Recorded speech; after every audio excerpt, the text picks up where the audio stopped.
à toutes et tous. Très heureux de vous accueillir effectivement dans une ambiance surchauffée.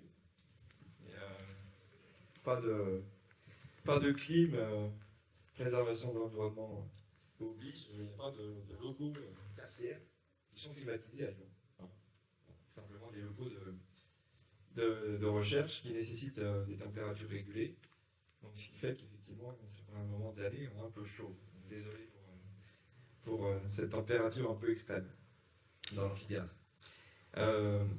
Merci de m'avoir convié à dire quelques mots pour l'ouverture de ces journées scientifiques.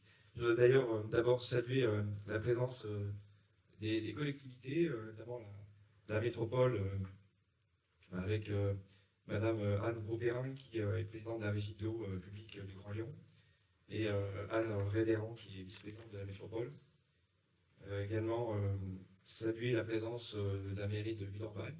Le campus est en fait pas sur Lyon, mais sur la commune de Villeurbanne. Je ne sais pas si Stéphane Friot est là parmi nous, mais elle est en charge des relations aux universités. Saluer aussi l'adjointe au maire de Villeurbanne, Laura Candolfi. Saluer également M. Strofek, représentant de Laurent Roy, qui est directeur général de l'agence de l'eau, Rhône Méditerranée Corse. Pierre Chambon, conseiller métropolitain, vice-président de la régie de l'eau publique du Grand Lyon. Christophe Poinssot, directeur général du bureau de recherche des géologies minières. Et puis les coordinateurs scientifiques du BEPR, qui sont là, qui œuvrent maintenant depuis plus d'1 an. Agathe Dezen, chère Agathe pour le CNRS, Thibaut Datry pour l'INRAE, et puis Dominique l'INRAE qu'on s'est croisé juste avant pour le BRGM. Salut également tous les collègues, directeurs d'unité, chefs d'équipe, chercheurs, enseignants-chercheurs, étudiants probablement, tous ceux qui œuvrent depuis longtemps et qui vont s'impliquer dans ce BEPR OneWater. C'est un très grand plaisir de vous accueillir à Lyon pour lancer ces premières journées scientifiques consacrées à ce BEPR OneWater. Et je voudrais vous remercier d'avoir choisi Lyon, notre université, le Bernard Lyon, pour cette première séance. Dire qu'aussi on est très heureux de faire partie des 10 partenaires, donc 7 universités, avec Bordeaux, Montpellier, Grenoble, Rennes, Strasbourg, Toulouse. Ce qui est à la fois légitime, et nous en sommes très heureux de pouvoir participer comme partenaire officiel avec bien sûr le pilotage CNRS, INRAE et BRGM. C'est un symbole fort pour le site lyonnais, pour recevoir aujourd'hui tant les enjeux environnementaux, en particulier la thématique de l'eau est présente sur le site de Lyon, abordée d'ailleurs à l'université Claude Bernard Lyon, mais pas que, les écoles d'ingénieurs, d'autres universités, le sciences humaines et sociales, appréhendent ces questions liées à l'eau, bien sûr en collaboration, en partenariat étroit avec les organismes de recherche, et notamment avec un laboratoire dédié. Je salue son ancien directeur et puis la nouvelle directrice, vous devez être dans la salle, du LENA, le laboratoire d'écologie des hydrosystèmes naturels et anthropisés, parce qu'ils sont depuis très longtemps positionnés sur ces thématiques et ils ont participé à être pionniers pour développer la notion d'hydrosystème, qui maintenant s'oriente vers plus une notion de socio-hydrosystème, en parallèle avec cette notion de socio-écosystème. Et je pense que c'est un apport fort du laboratoire lyonnais de l'ENA sur ces thématiques-là. Ces journées représentent aussi une belle occasion de poursuivre et d'amplifier toute la dynamique qui peut être créée au moment du lancement. Et j'avoue que quand j'ai vu que c'était plus d'1 an, j'ai été surpris parce que la semaine dernière, on lançait le BEPR Spin sur la décarbonation. Et ça fait plus d'1 an que le BEPR est lancé, exploratoire. Il a dû passer d'autres étapes. Et il a été lancé, ça fait maintenant plus d'1 an, et vous commencez les journées scientifiques, vous êtes très en avance. Peut-être que l'urgence climatique et la sécheresse fait que vous avancez beaucoup plus vite. En tout cas, c'est une belle dynamique, ça montre bien la belle dynamique qui a été lancée sur ce BEPR. Peut-être 2 mots aussi sur ces BEPR, et qu'ils soient des stratégies nationales ou exploratoires. Je pense qu'ils sont promis à de beaux succès. Et on peut se réjouir d'avoir la possibilité, avec ce dispositif soutenu par l'État, piloté par l'ANR, d'avoir ce dispositif qui n'existait pas et qui mobilise les communautés scientifiques sur un thème. Et ça, c'est assez nouveau. Et donc, voilà ici tout un enjeu pour pouvoir mobiliser l'ensemble des chercheurs, des anciens chercheurs sur un sujet et qui permettront, avec des enjeux scientifiques, bien évidemment environnemental qui est associé, mais aussi des enjeux industriels, c'est le sens des PEPR pour certains, économiques, sociétaux, mais évidemment sur le thème de l'eau. Donc des enjeux de souveraineté d'avance, de pouvoir avancer tous ensemble avec une même dynamique. Je dirais qu'on sort de la compétition qu'il peut y avoir sur les appels à projets, entre équipes de recherche, qui est parfois stérile, entre équipes, laboratoires, sites universitaires, établissements. Et cette synergie qui peut être créée avec toutes les forces scientifiques suivant le domaine est vraiment prometteuse. Et ça permettra d'atteindre probablement les objectifs que se fixe la France. Ce qui veut dire qu'on a aussi une vigilance à avoir. Si tous les chercheurs et les équipes sont bien mobilisés pour atteindre les objectifs de notre PEPR, et en tout cas, OneWater, par ces journées, montre bien qu'il est dans cet état d'esprit et qu'il faut le saluer. Autre remarque, quand on regarde l'ensemble des PEPR, on parlait des PEPR exploratoires, sur les 38 PEPR, la moitié concerne la question environnementale. Ça montre toute la priorité qui est donnée en France sur ce sujet de la préservation de l'environnement, du réchauffement climatique, de maintien de la biodiversité, de l'adaptation de nos sociétés à ces changements globaux. C'est quand même assez remarquable que tous ces PEPR soient consacrés à des thématiques assez diverses, que ce soit dans les PEPR exploratoires ou d'accélération, sur la décarbonation, sur l'hydrogène, sur les mobilités, la ville durable, mais aussi les agroécosystèmes, la question de l'eau, la question de la biodiversité, PEPR qu'on connaît bien aussi ici avec sur le Lyon, la question des ressources du sous-sol. On a toute une série de PEPR qui s'emboîtent et qui se complètent. Ça sera aussi vraiment un enjeu. Je ne sais pas si ça va être adressé. Au final, la moitié des PEPR sur 38 qui adressent les enjeux environnementaux, comment globalement, une dynamique va pouvoir permettre d'aller plus loin et avoir toute la synergie qu'on peut atteindre. C'est aussi des enjeux de formation, soit de la recherche pour adresser des grands enjeux sociétaux, mais aussi de la formation de nos jeunes qui feront l'avenir. Et c'est important que le BLPR adresse ces enjeux de formation. À ce titre-là, très heureux à Lyon au portage d'une EER consacrée à l'eau, à la question de l'eau, à H2O, qui s'est développée maintenant depuis plusieurs années et qui nous permet de lancer des nouveaux programmes de formation. Je pense que c'est aussi des initiatives qui pourront alimenter des discussions dans nos journées sur le volet formation. Enfin, évoquer aussi toute l'importance, j'ai évoqué les collectivités, du dialogue avec la société. Donc, tout ce dialogue sciences et société qui est important de pouvoir, vis-à-vis du grand public, de donner toutes les informations nécessaires pour que la réflexion se fasse dans le bon sens et au bon niveau sur les questions environnementales et sur les questions de l'eau, sans idéologie, sans parti pris. Mais qu'est-ce que dit la science? C'est donner ses conclusions pour avoir une vision intégrative et rigoureuse du sujet et de pouvoir demain orienter les politiques publiques. Ce débat science-société est important vis-à-vis du grand public, mais aussi des collectivités, pour que derrière les décisions soient prises au meilleur niveau. Voilà, donc simplement pour terminer, évoquer aussi peut-être la relation eau-santé. Je sais que c'est parmi aussi un des défis que vous adressez. C'est important aussi à Lyon cette question, dans le sens où nous avons été labellisés programme d'excellence sur l'approche One Health de la santé, dans le projet ShakeMade. Et dans ce programme, nous avons aussi bien évidemment les questions environnementales, la qualité de l'environnement, la qualité de l'eau, en lien avec la santé. Je sais que c'est un enjeu que vous adressez dans ce PLPR. On est extrêmement intéressé des travaux qui seront menés sur cette thématique. Voilà les quelques mots d'accueil que je voulais vous donner aujourd'hui et remercier tous les participants malgré la forte chaleur d'être venus à Lyon. Je salue également ceux qui sont à distance et remercier tous les chercheurs, les partenaires pour leur présence. Vous souhaitez un agréable séjour à Lyon et de très belles journées d'échanges constructives avec plein de bons projets à mener dans le cadre de ce PLPR.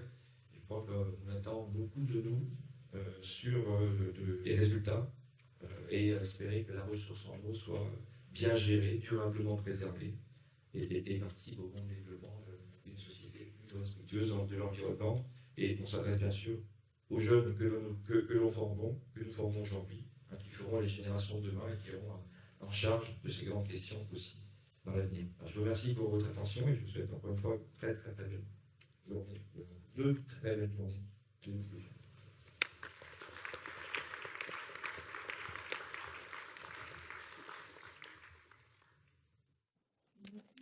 Thank you, Frédéric. And now I'd like to take the opportunity to thank all of the teams, whether we're talking about Christina Vera, who did a lot of work organizing these days, Beatrice Diaz, without whom we would be even hotter today, the conference unit and the personnel department that is making the OneWater event possible in the capital of the Gauls. I'm going to hand over straight away now. So I'd like to apologize for Antoine Petit. He wasn't able to come. He's working away today, but he did record a video.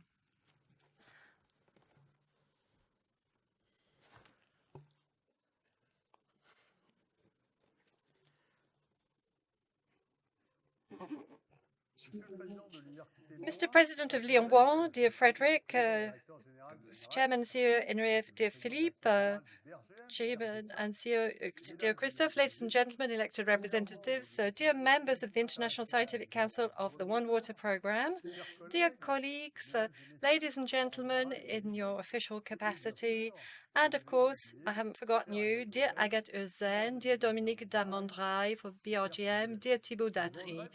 It is with regret that I am not taking part in person in the opening of these first scientific days of the OneWater Programme, but I wanted through this video to tell you how important I think this research programme is, since it is at the heart of our current situation.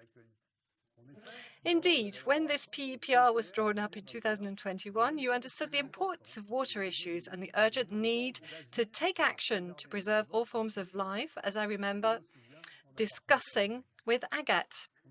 Indeed, we can no longer ignore the importance of this vital resource, water, in the face of very high temperatures, lack of rainfall, the drying up of the soil, with which we now have to contend, because these events go beyond the periods of short-term summer crises. The summer of 2022 highlighted the extent to which climate change, combined with urban development, human uses and activities that depend on the presence and quality of water, are overturning our beliefs about a resource that was once thought to be abundant and unlimited. The multiple pressures on resources have led to situations of water stress, shortages, pollution. This has made the vulnerabilities of our regions visible, and in some regions in particular, it has led to conflicts of use, placing our metropolitan and overseas regions in crisis situations, whether they are environmental, socio-economic, or involving health risks. As you have envisaged, the challenges of the OneWater Programme will, I'm sure, help to provide answers to current and future water issues and propose responses to improve knowledge and anticipate, measure, facilitate socio-ecosystem resilience processes, but also innovate and envisage new forms of water management. It will also be necessary to support transitions by co-constructing them with local stakeholders. This is to ensure that water is shared in a way that is truly adapted to the specific characteristics of each area and that is socially equitable, economically viable and environmentally sustainable. Rehabilitating water as a common good is one of the central challenges of the OneWater Programme. Taking up this challenge would be possible thanks to the diversity of skills and disciplines to be found in the CNRS units, over 210 of which are already working on water in a variety of contexts, representing nearly 3,000 members of staff, and also, of course, in the institutions that are co-coordinators of this PEPR, INRAE and BRGM, relying on solid academic and institutional partnerships, such as with universities and all the programme's partners, and promoting dialogue and interaction with the socio-economic world, agencies, local authorities, businesses, and government departments. And I'm not forgetting the contribution of the international expertise that you have mobilized through your scientific advisory board, several of whose members were keen to take part in these days. Thank you for that. I'd also like to thank the entire OneWater team, Agathe, Dominique, Thibault, and all the others who, since the beginning of this adventure, have demonstrated their agility, tenacity, and resilience in leading this program, ensuring its successful implementation, and organizing these days. I would also like to thank all of you involved in OneWater as co-facilitators of the challenge, managers of targeted projects, winners of the first call for projects, but also as engineers, researchers, students, and other players. I invite you all to go beyond the frontiers of knowledge, as you have already begun to do in the context of the wall-free lab pilot, by innovating and promoting renewed, more systemic research, going beyond individual interests, and building on those common shared challenges which are necessary to meet the challenges of the programme and of our society. Finally, thank you to Lyon 1 University, dear Frédéric, for hosting this event, and to all the people and teams who have worked hard to make it possible and to make it a success. I wish you a rich and fruitful day and hope to see you soon. Thank you.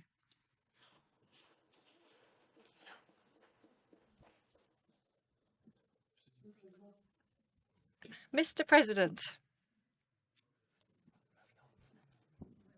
So we won't do it twice.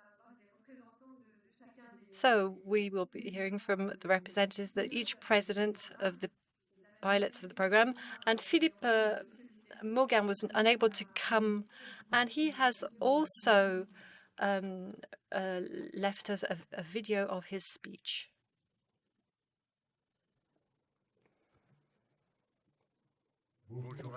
Hello, everyone. I can't be in Lyon with you today for the first PEPAR OneWater Scientific Days, but I wanted to give you my support at the start of these days and at a time when the acceleration of climate change is a daily reminder of the urgent need to take action when it comes to water as a common good. Droughts are occurring regularly and earlier and earlier. By the end of August 2022, 93 counties were experiencing problems with their drinking water supplies. In March this year, our colleagues at BRGM described an even more worrying hydrological situation, with almost 75% of groundwater levels still being below normal. As we have already seen, particularly in recent months in France and around the world, conflicts of use and controversies are affecting different sectors such as agriculture, energy, and access to water and drinking water. This is the context of a situation that obviously creates high expectations for our research in the regions where the tensions over water resources are most tangibly seen, but also at national and international level. Those involved in research, particularly at INRAE, are not unaware of this situation, nor at the CNRS, BRGM, and any other of our partners. As you know, the Institute's many areas of expertise cover all the processes involved in the water cycle, from the raindrop that falls on the soil on an agricultural plot to the flow of water courses from land to sea in terms of both quality and quantity. INRAE is also one of the leading academic partners for the ministries responsible for the environmental transition, agriculture, but also the OFB, water agencies, and local authorities. This is how our expertise has been mobilized as part of the Varennes Agricultural, Water and Climate Change project, or in updating our knowledge of the impact of climate change on hydrology, based on the most recent data from the IPCC on the dynamics of global warming as part of the Explorer 2 project. Faced with the urgency and scale of the challenges associated with the sustainable management of water resources, we and our colleagues at the CNRS and BRGM at the level of scientists and general management are collectively convinced that we need to produce and mobilize even more knowledge in a more systemic approach with a determined focus on action, and this is the ambition of PEPR OneWater. This priority research program was announced by the Minister in September 2021 and launched its first calls for projects in May 2022. This program was one of the very first to be launched as part of France 2030. And as such, it was one of the first to pick up the broken pieces. And so I would like to thank all of those who made it possible to make the design and launch of this program possible in spite of the difficulties. Today, we have a major program. It has solid governance with the establishments of various bodies supporting this strong drive towards inter and cross-disciplinarity. The various disciplines will be involved, as will the stakeholders. It's obviously very important for us to have them all on board. I would like to extend my warmest thanks to Agathe Euzen, Dominique Darmondray, and Thibault Datry, the 3 CNRS colleagues from BRGM and INRAE, who from the outset have taken up the challenge of building and running the PEPR with talent and determination. Among the first actions launched within the program, I would like to highlight an original initiative, Wall-Free Lab, a lab without walls, dedicated to mobilizing young researchers, PhD and postdoctoral students, around ways of responding to these cross-disciplinary challenges. This is an appropriation that is necessary, and it will be very useful for those who will be the future of the scientific community in this crucial field, because the challenges are crucial and burning today. Unfortunately or fortunately, they will continue, and we will have provided solutions and answers with this renewal of the generations of researchers. Because of its duration and scale, the program is expected to have a significant impact in a number of areas, not only in scientific and environmental terms, but also in socio-economic and societal terms. I'm convinced that these 3 days will be useful in continuing to develop a shared vision of research needs, overcoming disciplinary barriers, cultural barriers, and sometimes identity barriers between the scientific communities, but also the stakeholders. We all share the conviction that science interacting with society is essential if we are to make public decisions that are adapted to the enormous challenges we face. I would also like to thank the University of Lyon, its president, Frédéric Fleury, its vice president, Christina Vieira, and their teams for hosting this event, as well as all the teams from the various institutions and the partner pilots. I would like to thank the Ministry, the SGPI, the ANR, and all those who are providing financial support for this program and who will enable us to move forward together for science and for the common good. I wish you all good and fruitful discussions.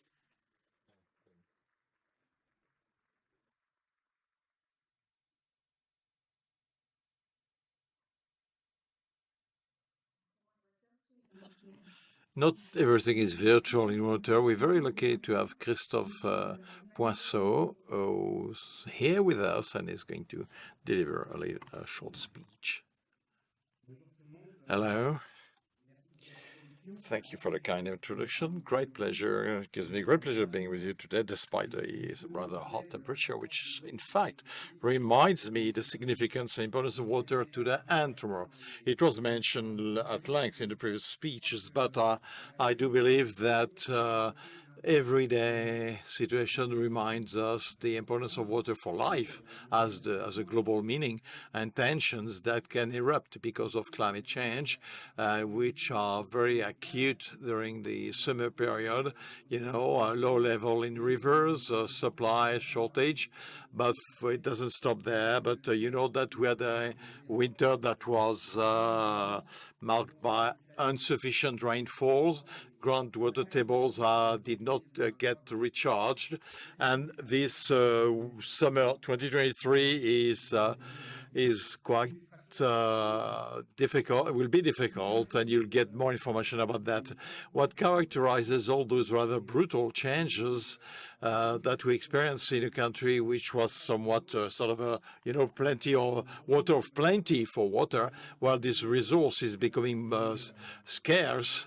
Now, at least less abundant, but at least with a less homogeneous time distribution with major challenges for our societies. We need to adapt ourselves to smooth the resource and its utilization. So this creates tensions between various users, tensions among in the public authorities as to the measures to be implemented, and of course then expectations, high expectations from the public authorities, from the population vis-à-vis the knowledgeable, the institutions which actually carry the knowledge, the expertise, and who should help us collectively to ensure the resilience of our territories, of our country, and to propose solutions that are relevant. Often we talk about the situation in the Lyon metropole. Let me remind you that the overseas situation, especially in islands, situations are quite similar, and there is also hydric stress, and they will need solutions as well. And of course, these situations, tension, lead to parasitic crisis. You remember the Saint-Soline situation in the center of France, which was rather violent, which shows that this water issue is a catalyst. There are technical, scientific challenges to control and master, but also new models of society, governance, and usage of the resource as any other natural resource. So now to address all those stakes and challenges in a systemic manner, global manner, first we need a multidisciplinary approach. The problem is not limited to the issue of hydrogeology or hydrology, geohydrology, social, political, economic, geographical, land development, land use, process engineering. So it's it's fully a multidisciplinary approach that should be deployed within our program. And therefore, we should also develop science at the best level possible. You are the expert, but also put this science to the service of our society through expertise at the best level. So beyond the scientific results, raw scientific results, we are able to propose relevant solutions for governance, adaptation, and management of the resource, which, as we say, will see a less homogeneous distribution. So the national context is quite lending itself to this. You heard about the water plan put forward by the government at the end of March, measures in terms of sobriety and adaptation, resilience. And I do believe that your scientific communities that you represent here should play their role fully in the engineering and development of solutions for adaptation, recharge, governance, possibly evolution of usage in the organization that pertain today in all these issues. And sometimes, we notice that water agencies are no longer adapted to the scopes.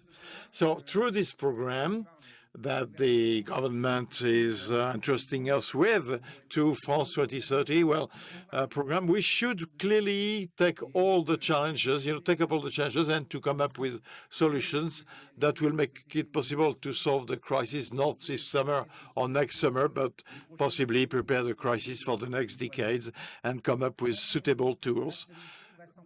Goal, huge mission, huge ambition. I want to thank Agathe, Thibault, Dominique, who clearly are now handling this issue for almost 2 years. They built this program with some of you. They did advocacy for this program to be accepted in the first wave in September 21. And as was said earlier on, they were somewhat, pushing things up. But the rhythm of progress is quite remarkable, and the objective being to be able rapidly to basically yield the fruits thereof. So thank you to them, to all the institutions, entities, and not just the 3 partners who are coordinating this, but all institutions, which are just as important and which are, of course, essential for the quality of the program and the diversity of everything that will be done. And finally, don't forget the key link with all the stakeholders, link which is already built or is structured in the structuration of the program, the governance organization, but this will have to be amplified through the reflection on this kind of a think tank, which was initially considered. Last. All our international partners who agreed to be in the scientific committee for the program. I'm quite happy to see that most of them are with us today, and it's a real pleasure to have you on board. I'm quite sure you will help us to be at the forefront of science. Thank you very much. Last point, I won't be able to stay with you for the next 3 days, but I would have loved it. So I wish you all fruitful discussions. Take advantage you have the opportunity to be together. So I think it's the first event, I think, where we can be all together, not behind a screen. So I hope you will succeed and make sure that tomorrow's water science will help us ensure the resilience of our territories. This is what we all expect, and there's strong and stringent scrutiny.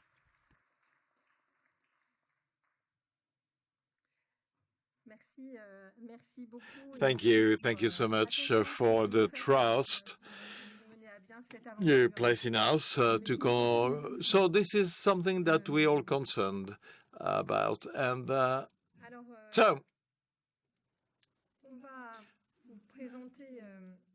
now we will come with the program. So, gentlemen, you may leave. Thank you. We thank you warmly, for your support and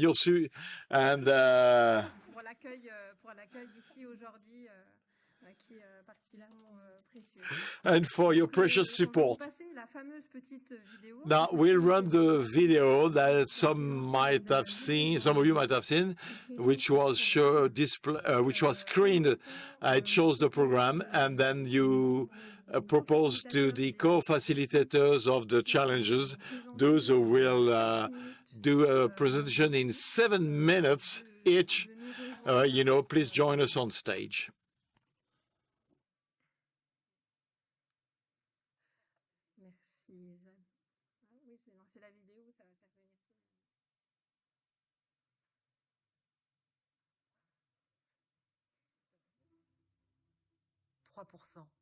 C'est la part que représente l'eau douce sur 3%. This is the share of fresh water on the earth. In the world, since the 50s, we see an acceleration of extreme events and global changes. Drought, heat waves, fires, floods. In France, in 2022, 25% of less rainfall than in the previous 30 years, increased demand, risk of shortage and pollution of usages and services and territories which are all under pressure, because water is essential for the development of the ecosystems, to the balance of the environment, to the health of the environment, to the human health, to food supply, the well-being of population, to the development of human society, to life, because it is our common good today and for tomorrow. The OneWater research program, Water as a Common Good, mobilizes the scientific community and French water and the French players in water to confirm the usage and protect the resource, predict to anticipate the evolution of the water resource, measure the water footprint associated with environmental pressures and human activities, rely on water as a watchguard for the solutions, propose solutions to see adaptability and resilience of social hydrosystem, support socio-ecological transition for new governance of water, to share data on water. The CNRS, BRGM, INRAE, and all their partners are innovating for a more reliable, fair, sustainable management of water.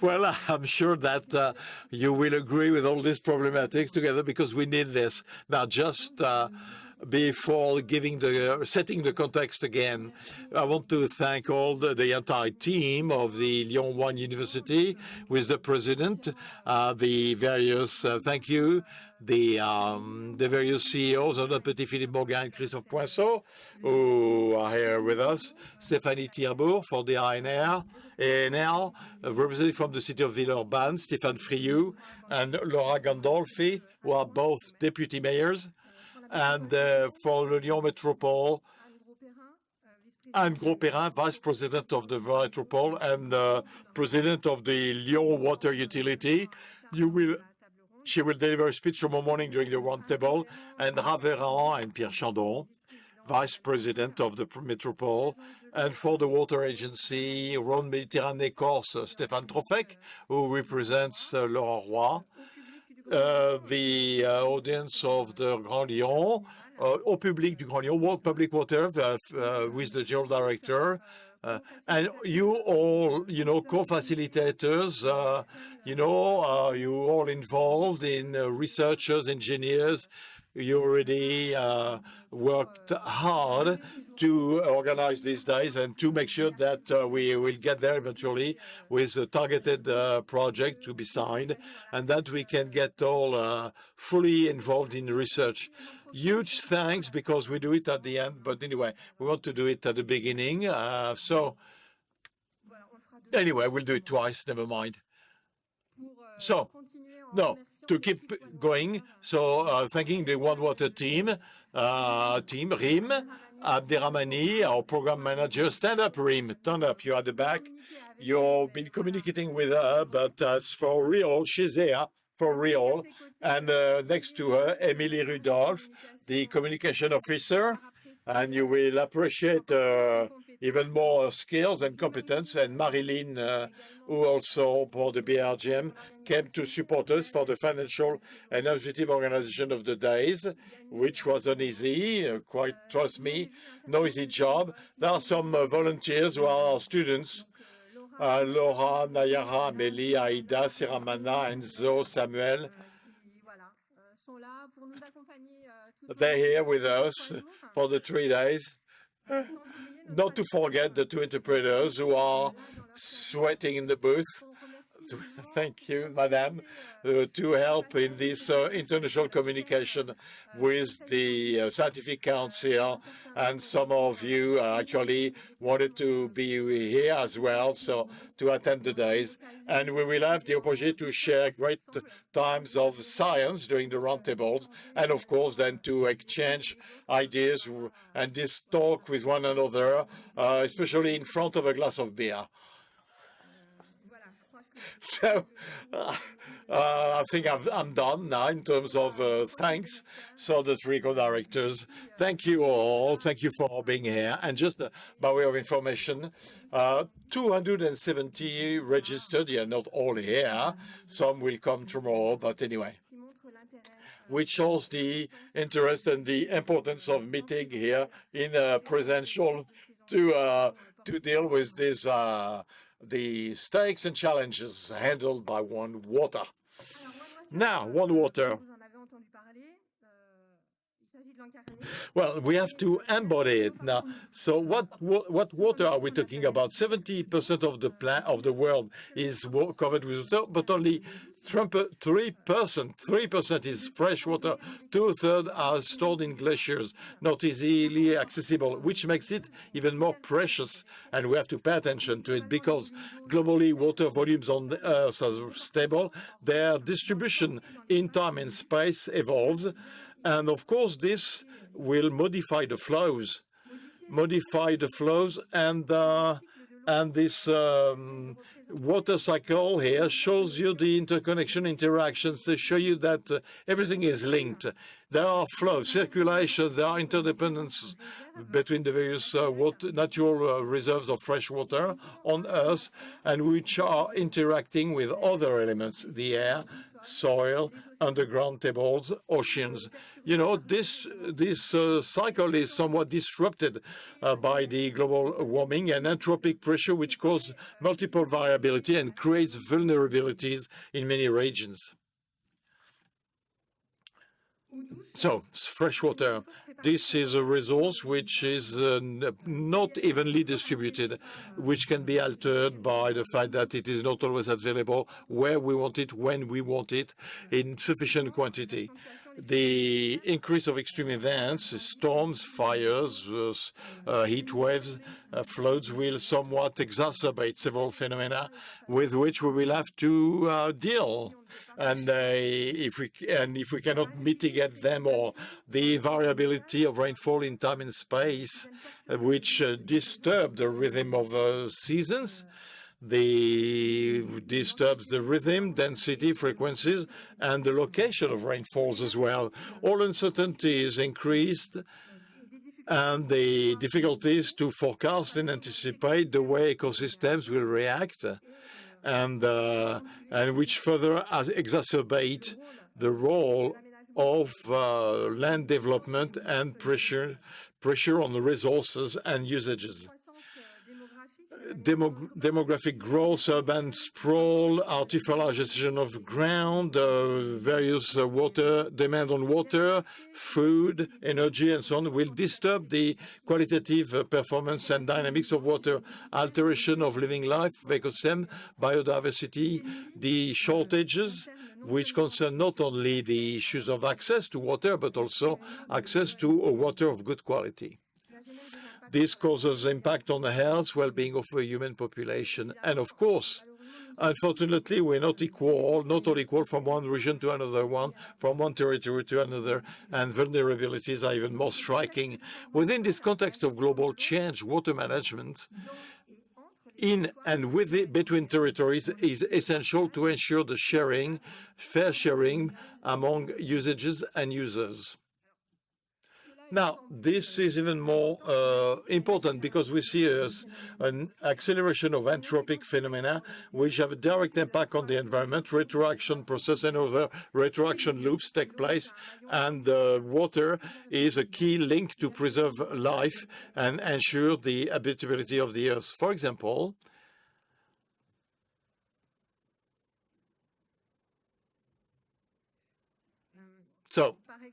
for example, we can see the impact of demographic growth, which calls for more food, energy, and water. Impact on environments and ecosystems are multiple.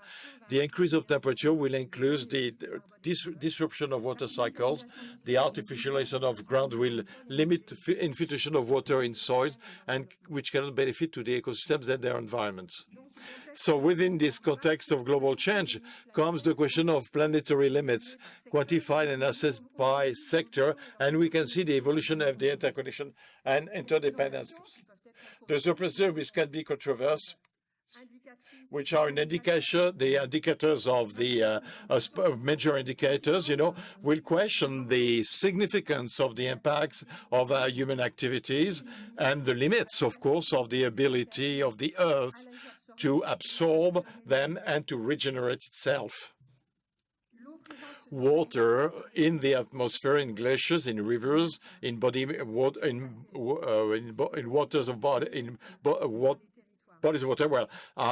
is becoming altered and has an impact on tourism. Now, if the question of water quantity is not always evidenced at the global scale, its quality is really impacted not only in the water aspect, but only in everything that has to do with chemical pollution, and we can see that we've exceeded the limits.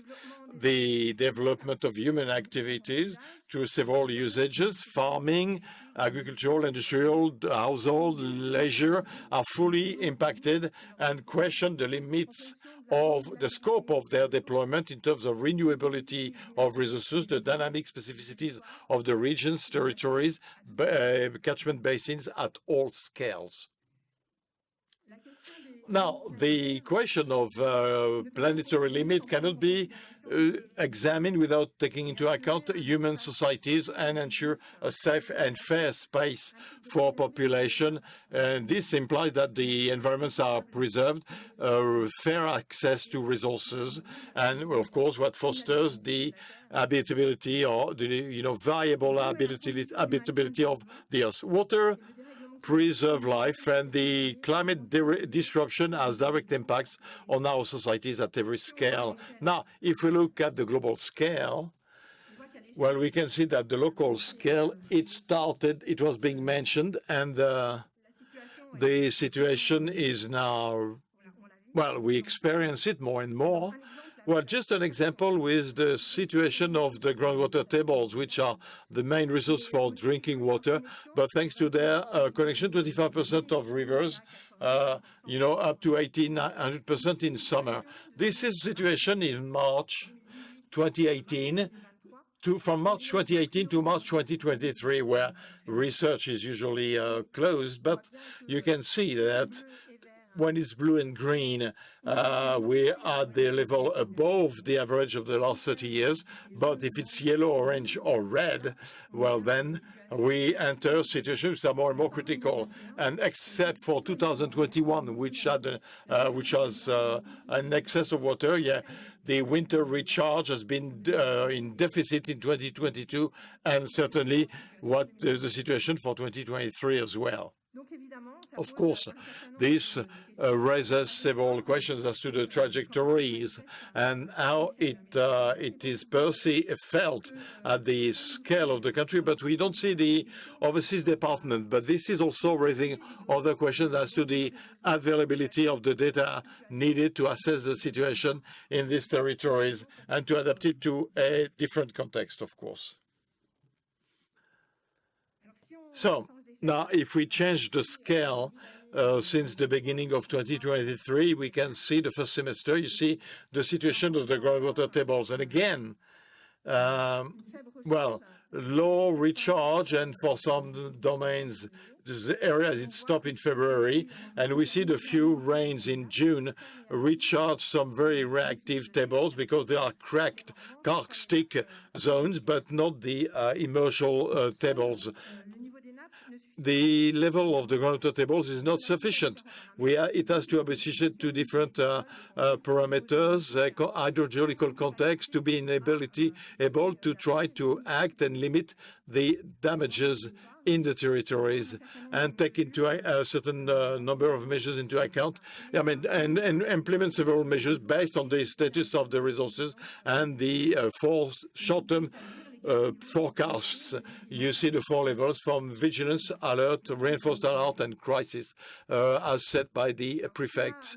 This calls for a set of data which covers not only the notion of quantity of the resources available, but also to consider the pressures and the pumping, of course, which are connected with the availability, connected to the ability of the resource, and which, of course, will then evidence the singularity and vulnerabilities of some territories and regions.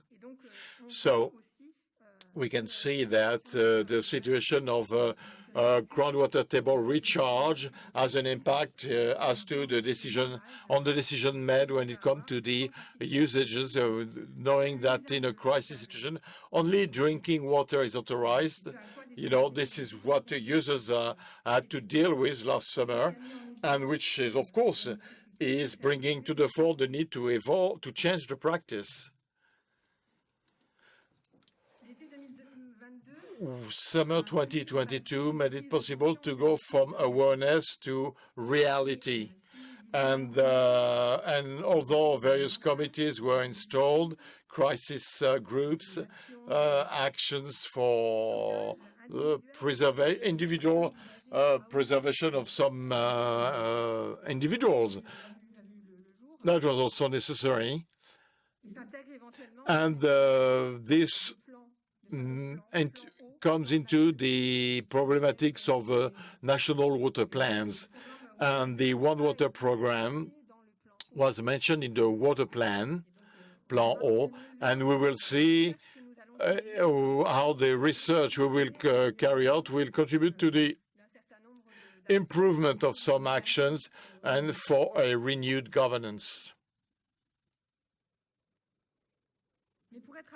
Now, to face the challenges, we need to change our practices and we have to come up with a new water culture, a culture of water. We have to shift the paradigm and to put ourselves to the service of water, to rehabilitate water for what it is and not for what it no longer for.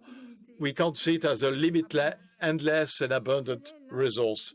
This is one of the challenges of OneWater, but it means that we have to question or ponder the very system in which we live and in which we evolve. Together, well, we associate scientists, stakeholders, players of the territory to do the adaptation, to ensure the well-being of everyone, to ensure fairness, to the population, reliability of the economic system, and of course, sustainability of the environment for a more friendly, fair society. We want to innovate in the way we do research. We want foster mutual acculturation, scientists with players and stakeholders, and this is absolutely mandatory and means that there must be an interconnected knowledge for proper collaboration with the players and stakeholders to support the way we could consider water and appropriate water and handle it. It also means training, education, specific needs, and to understand the needs and integrate it in a more global and systemic approach. And of course, we need to be able up to the challenges we're facing and we will face to support public policies.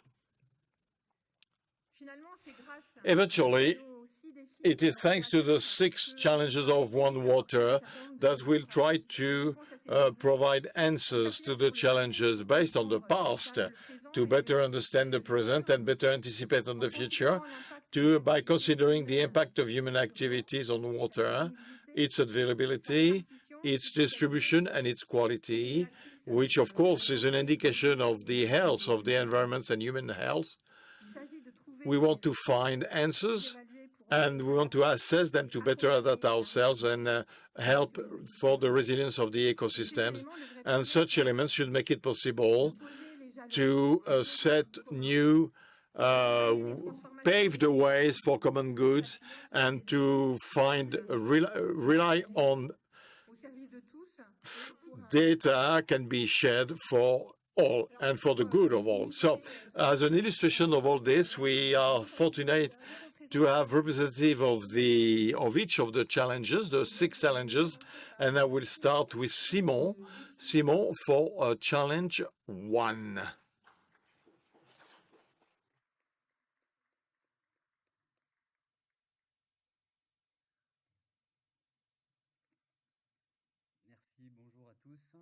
Hello, thank you.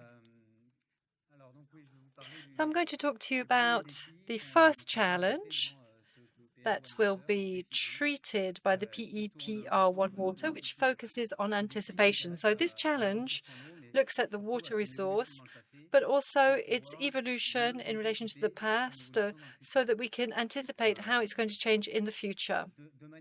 So more generally speaking, this challenge is going to be based on different targeted projects that we'll talk about during the next few days in more detail. So some are already underway, in fact, most of them. So basically, this first challenge is going to be based on PC1, which focuses on equipment. Notably, that the idea is to set up a network of hygrometry measures at regional level and to improve our understanding of infiltration processes. This is one of the variables that we're having difficulty with. Challenge 1 is also focused on PC2, where we've got some of the objectives of PC1, the idea being to improve our forecasting tools for the water resource. And there's also PC3, which will allow us to set up living labs. Living labs are tools whose objective is to focus on the same subject or the same object, but looking at things from different points of view, different perspectives. For example, the management of a dam from a quantitative, qualitative, sociological point of view, etc. So it's also about PC7, Challenge 1. It focuses on the solutions to be put forward to allow for adaptability and resilience of socio-hydro systems, notably in the context of climate change. So we're really talking about anticipation. And then there's PC8, and there the idea is to set up a strategy, a platform for sharing data. So for this challenge, there are 3 co-facilitators, Florence Abetz, myself, Simone Munier, and Thierry Pellerin.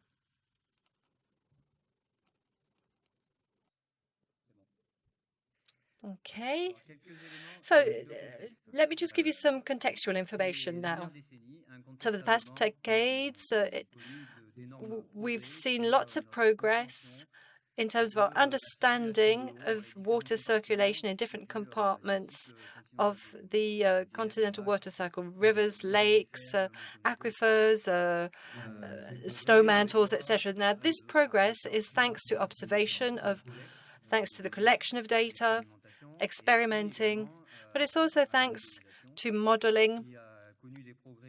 Lots of progress has been made in modeling, thanks notably to progress in information technology. But in spite of all of this, in spite of the progress, well, our understanding of the water cycle is still suffering. There are certain limits, certain things missing, especially when it comes to our understanding of certain processes. I was talking about, how water infiltrates into the soil during the first meters. This is something that we know locally, but it's difficult to represent at a regional level. There are also we need to think about retroaction. Non-linear reactions are difficult to show in our models. And then there are other parts of information missing in terms of the impact of human beings on the distribution of water in the different compartments of the water cycle. Furthermore, societies are very much linked to water, the water resource. So we've already talked about that. And so this shows the importance of anticipating its evolution, the evolution of a water resource and its availability spatially and temporally. And that anticipation constitutes today and in the future a key factor for all adaptation-related questions. We've made huge progress over the past few years, the past decades, in terms of anticipation at different scales. First of all, in the short term, when it comes to forecasting lasting for the next few days or the next few weeks. And we've even got long-term forecasting for the climate. In the introduction, we heard about Explore 2, that really uses the most advanced knowledge that we have in terms of climate forecasts and impacts in terms of hydrology. In spite of all of that, we've still got quite a high potential for reducing the uncertainty that we have, whether we're talking about forecasting or projecting, planning. And then there's also a potential to improve our understanding of the different processes, especially anticipation phenomena, local phenomena, but also extreme phenomena anticipation. So this context allows us to set the objectives. So above all, it's important to better understand the dynamics behind the continental water cycle, spatial and temporal dynamics, that is. It's better to be able to understand anthropogenic impacts and extreme situations. We want to know the dynamics between societies and water resources. It also, it's about having a better anticipation of extreme situations, for example, during droughts or in terms of their intensity and frequency. When it comes to implementation, first idea is to build historical reanalyses. So this will require a lot of work collecting data, saving data concerning key variables. It also involves setting up networks for collecting data and measuring. I talked about an isometric network that we're thinking of setting up.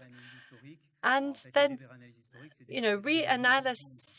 reanalyzing historical data, it's about understanding the events of the past so that we can situate the events of today and think about those in the future and already start to characterize the changes to the hydraulic cycle based on the last 50, 60 years. It's also important to integrate anthropogenic impacts in our thinking, especially in our hydrological models, so that we can think about the quantity of the water resource in the different compartments. Then we need to develop our forecasting tools. We need to continue to work on those tools. Some already exist, some are quite recent for seasonal forecasting. So the idea is to extend our efforts in this field, seasonal forecasting, and then move on to 10-year forecasting. That might be advantageous for people making decisions, policymakers. Think about the hydroclimatic paths or trajectories for the next 10 years. And it's also important to think about hydroclimate scenarios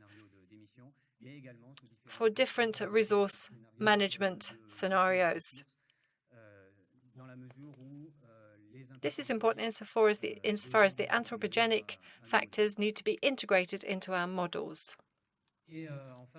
Finally, what about the expectations? Well, here I've cited the different expectations of Challenge 1. A better understanding of the hydrological processes and of their interactions, a better taking into account of anthropogenic impacts, better anticipation of extreme events, better characterize them in order to better anticipate them. We need to extend measuring for soil infiltration, for example, is concerned by measuring. And then what about forecasting tools? In the short term, the medium term, the long term, these need to be adapted to societal challenges, and we need to have tools to develop adaptation scenarios, adaptation to the climate.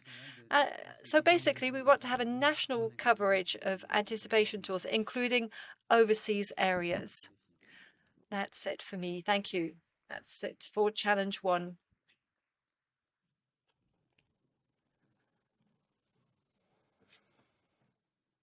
Yes, hello, everybody. So I'm going to talk to you about Challenge 2. So I facilitated this challenge with Hélène Fenet from the University of Montpellier, who had the idea for this challenge. So the idea is to define a quantitative and qualitative footprint for water. We're used to doing it quantitatively, but looking at qualitative things. What is going to be the impact of the production of something or on quality? It's a challenge, defining it itself. It's different. Qualities change, quantities don't. So it's about different things changing anthropogenically in the environment.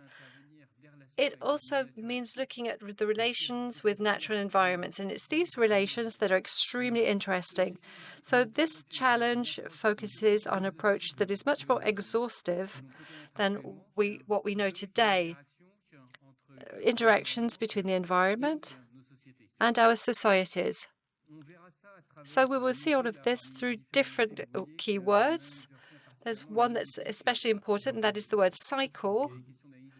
So we're looking at life cycles, but we want to benefit from all knowledge that we have on cycles, the hydrological cycle, contaminant cycles, human cycles, natural cycles that use our environment, that use relations with the environment and the relationship with quality. In a few words, how are we going to go about things? Well, the approach is pretty classical. It's about observing and understanding in order to better integrate and predict and then create scenarios. This is very traditional with keywords, quality, quantity, as I said, mechanisms, variations, evolutions. It's about predicting in order to understand. Sorry, no, it's the opposite way around. Sorry. It's about understanding in order to be able to predict. And with this idea, we want to go even further than a correlation-based approach. So it means more means. Why is that? It's because the situations where our sites are, where our catchment areas are, our watersheds are, they're all very different. So we want to have a representative quantity of sites to cover all of the conditions of our different sites. So it's important to understand and to have this correlation-based approach in order to be able to predict. It's this diversity that we're interested in. We're talking about a concept as water as a common good, and we know that the situations are very diverse.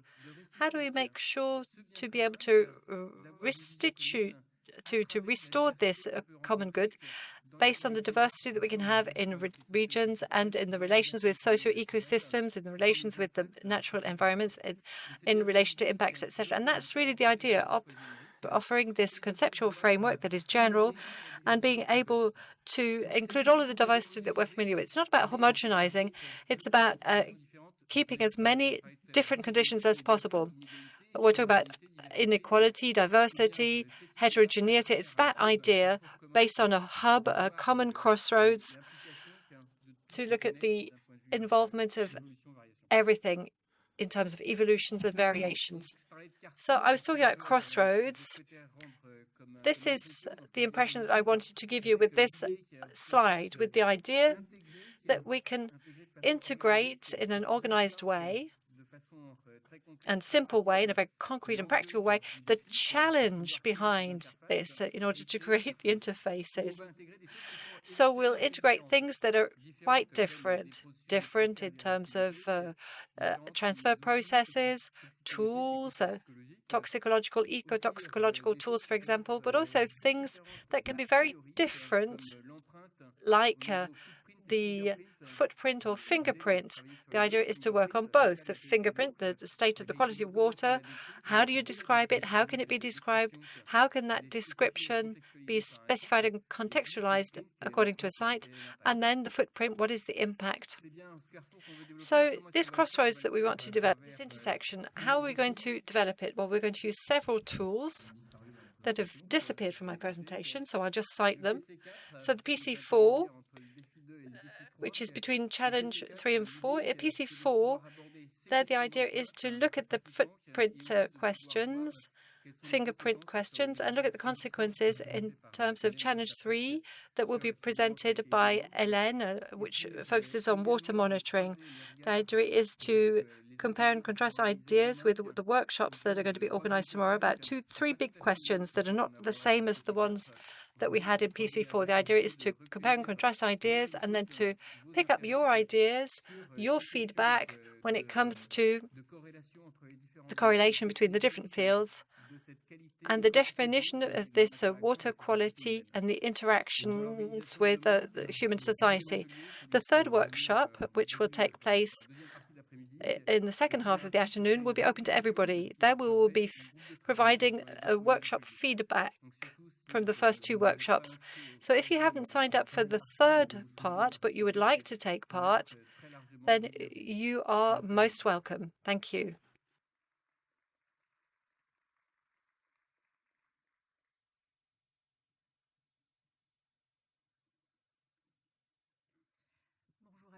Hello, everybody. So challenge 3. Challenge 3, it's the little sister, the little brother, the big sister, or the big brother of challenge 2. Basically, we're twins, let's say.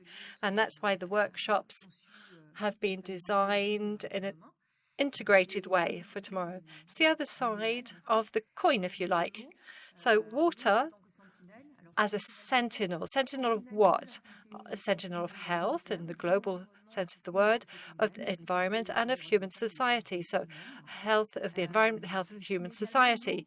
But water also as a sentinel for good health of human societies and also for the good health of the environment. Water is a resource, so it's very important for humanity, for all species, for all processes that use it. But water is also an area, something where things live.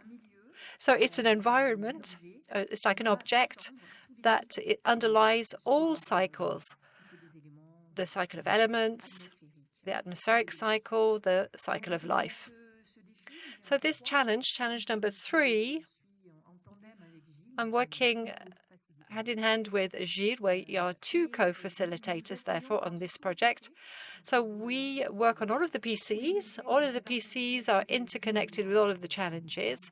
or at least mostly when it comes to Challenge 3, and especially when it comes to PC4, which concerns forecasts. PC5 as well, because there's a PC that's very interesting. It focuses on the aquatech.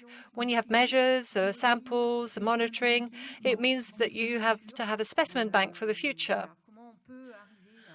So how can we retrieve and preserve different samples, and what kind of samples are we talking about, so that we can support current thinking, but thinking about the future as well?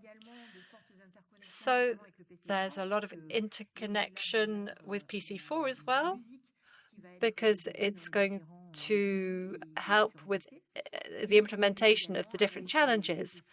And then with PCs 7 and 8 in terms of governance and data.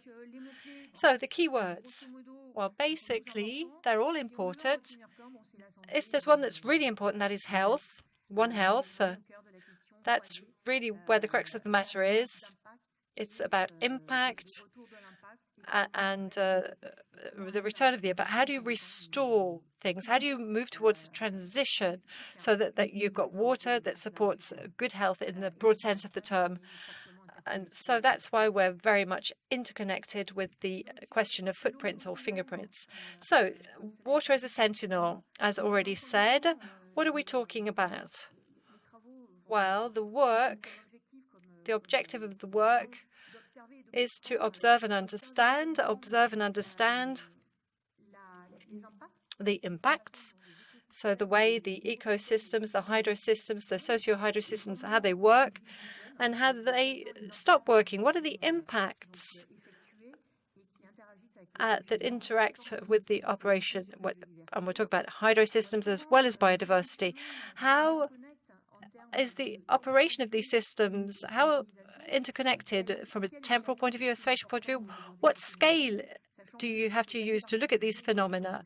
It's quite peculiar when you look at water. It's good to look at things locally, but also globally. So how do we find the right determinants in terms of spatial and temporal characteristics? Well, of course, we have to integrate all of the scales, spatial and temporal scales. We have to study all of the different types of conditions. This is something that was said in relation to Challenge 2. The whole variety of situations, no watershed is similar. We've got different model estuaries or rivers or water courses, but they're all quite different because sometimes they suffer different anthropogenic impacts, or they suffer agricultural impacts or climatic impacts. So it's not that easy to generate model paths. And so there's the multi-stress logic. Look at biotic aspects, chemical aspects, light impacts. Look at the disruption of the climate, but also disruptions caused by use, utilization. This is what we saw with agate.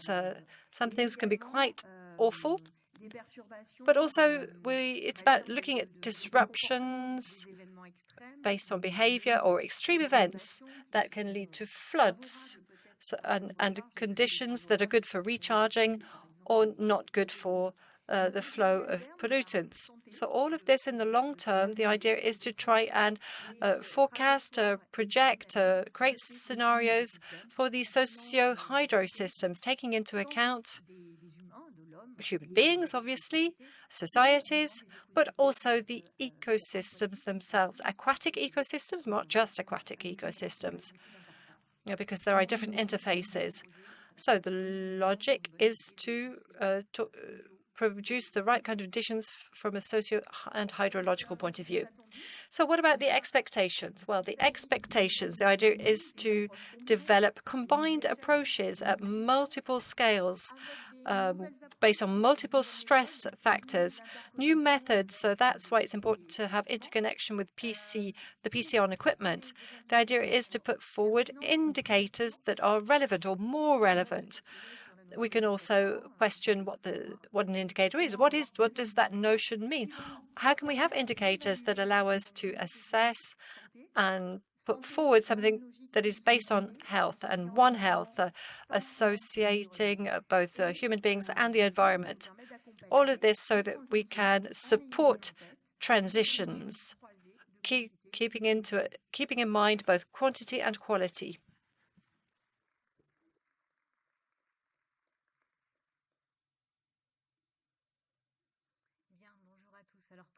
Hello, everybody. I'm going to shed some light on something, and that is Challenge 4. So Christophe is my co-facilitator. So you will have seen this through the title. The ambition here is to mobilize knowledge and various disciplines and actors to put forward solutions in order to encourage adaptability of socio-hydro systems and to promote their resilience. Of course, we're talking about the context of global change and everything that goes with that, and needs of human society and the maintenance of quantitative and qualitative resources. It's always complicated to find solutions, so that's why it's ambitious. We have to keep in mind that we're considering multiple solutions. It's not one solution for one specific problem. We're facing a challenge which involves looking at multiple solutions, prioritizing them. How do they complement each other? Looking at that as well. So it also means mobilizing different disciplines and various actors. And the disciplines, you can imagine what they are if you look at the key words. Disciplines focused on the economy, on restoration, ecological sciences, socioeconomic sciences, solutions based on nature that involve different disciplines already. So I won't focus too much on the PCs that we'll be working on, because you've already heard a bit about them. So let me tell you about the context. It's all about global change. That means that we have to rethink our uses, management practices as well. It's about working on compromises and solutions. We have different innovations available to us that we can use, ecological, economic, various innovations. Things that are not necessarily innovative as well, but things that we can rethink and reuse to find different solutions. So the objectives focus on 3 areas. The first area focuses on adaptability and resilience. It's not that easy, in fact, to measure and quantify, to have a clear criterion for assessing adaptability and resilience of a socio-economic system. We know the adaptation of a biological system, but when it turns about the socio-hydro system, the challenges are quite different.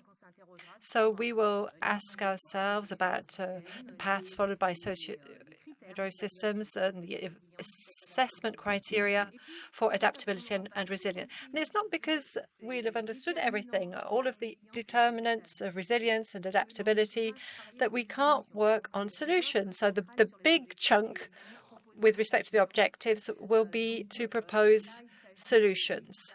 There, of course, the idea is to identify them, put forward maybe a portfolio of solutions that we can then share with people involved in the water sector. So that would already be very good. Now, of course, I've put multiple in parentheses.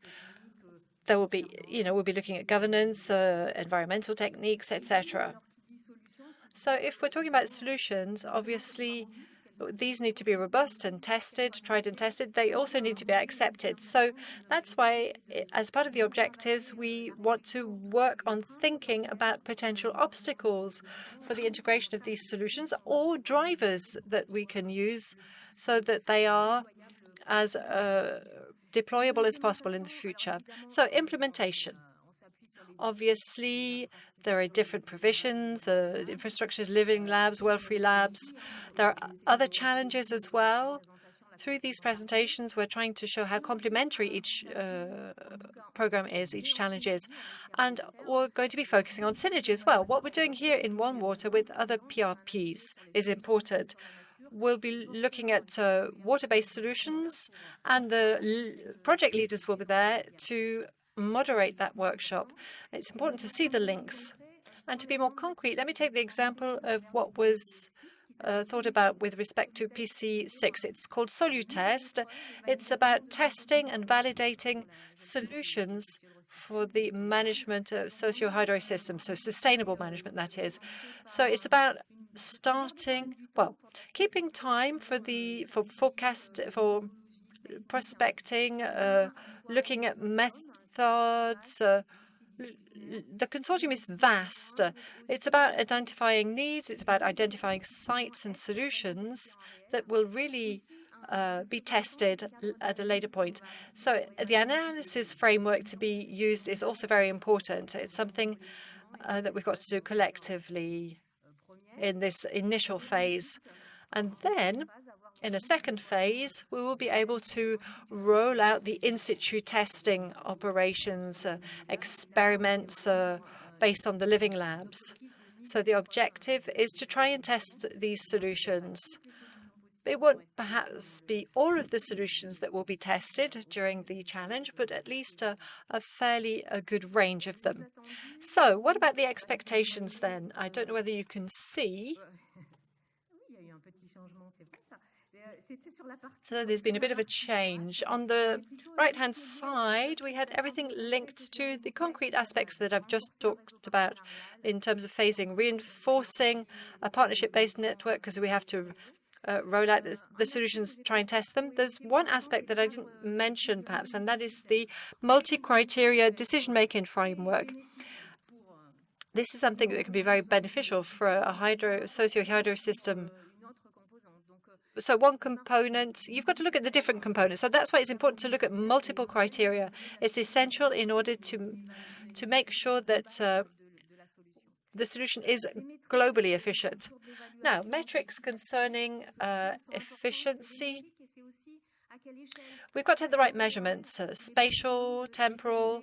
You know, to what extent is it good to assess the benefits, the economic benefits, the environmental benefits? Often we don't have enough data, empirical data, for the assessment of solutions that sometimes have already been implemented. So there's that part that's important. And then there is the deployment via PC6. This PC will act as an enabler for the calls for projects, the OneWater calls for projects, so we get as many people involved as possible.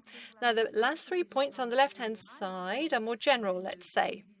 It's about using technologies, new technologies, or redesigned technologies. We could use urban water management, refilling of the aquifers. This also means that we have to place our brick as part of the construction and to explain how to have a reasonable use of water. So that's why we've got a co-construction part, because we're talking about these solutions being deployed only if the co-construction worked with participatory processes, because all of that is part of the success and whether the solution is accepted and rolled out later on.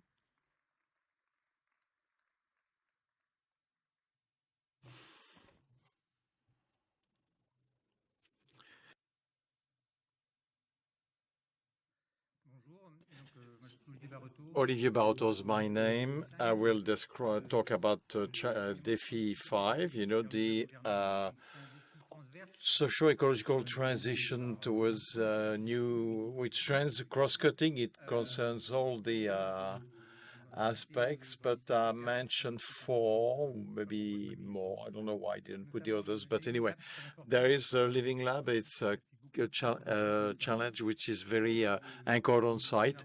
The governance, the PC7 governance, which is the closest, but at the same time, it's there are co-facilitators, solutions, data. I mean, these are we are going to rely on that. One point I'd like to mention straight away, which is important as well for the next 3 days, is that it's not a there is a social dimension. So you should come to the to the workshops, all of you, and especially if it's social science. I want a real dialogue in this challenge because it's called governance. It may give you the idea that it is social science, which is not the case. But with three co-facilitators, Catherine Bazan from University Toulouse, Sciences Po Toulouse, Gwendolyn Feld from University of Strasbourg is hydrogeochemist, and myself, Olivier Barretot, INRAE and University of Montpellier, and I'm in the participative modulation. So we see that we are not just in the social science, in the facilitation team. Now, the context of Challenge 5, well, for the others, uncertainty associated with global change and the observation that global change is such that transitions are here, they start, and are either a bit of steering or not, and how can it be done? This leads to issues of governance and water governance. Then there is also an observation that anyway, the water governance model, which has been in service for about 40 years, well, they come to certain limits for taking the accounting of social issues. So we have to take societies into account in the governance, and this should be improved. Another point essential in the challenge and the PC7 is the question of the commons. What they call the commons. We'll discuss that again in the immersion. The question is, there is what are the conception of commons? Ostrom or his works, but and the idea to work on what is common. We take the same question as the one asked by Jean Reynald and the footprint and the water cycle and reverse it. We start from the social dynamics, and in the social dynamics, how do the various physical and biological flows become integrated? So for us, we need to understand this interaction and then interdependence within the social hydro systems. What are the interdependence? And we see worlds that ignore one another and may lead to conflicts. We talked about Saint-Solin, just to mention one of the recent conflicts, but it's not the only one. In terms of the objectives, we want to create an epistemic community of water as a common good. We are at the scale of OneWater to convey the same word. Everything what we mean by common, everything we mean by common, and to have a definition of common that will be used by everybody.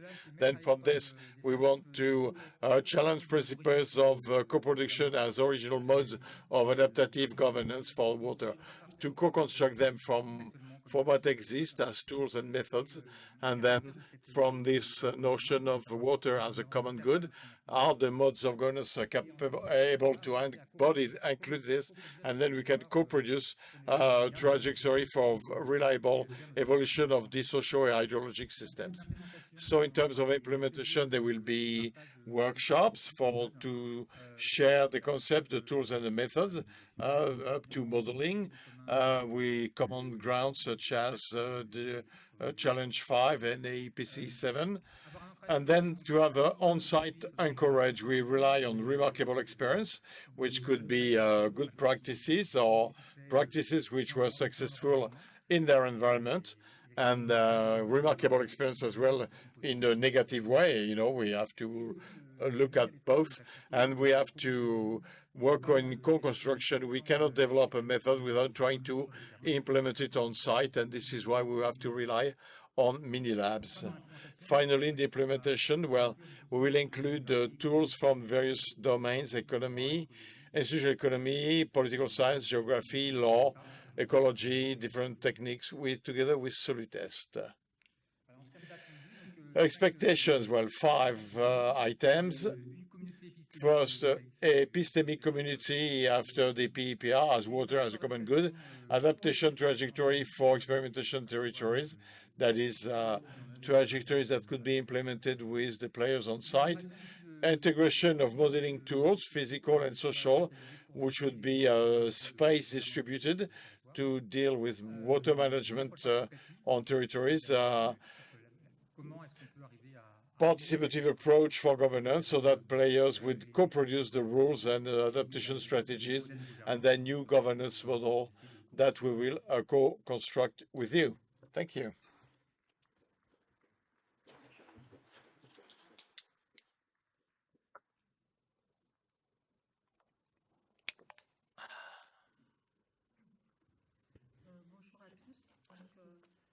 Now, let me describe Challenge 6, which concerns water data.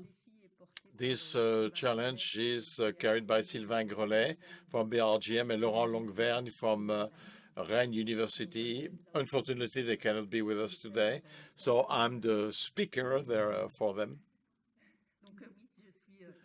And I am Isabelle Brault.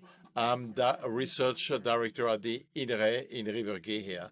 And I'm also co-responsible for the OSCAR research infrastructure, and I deal with data in this domain.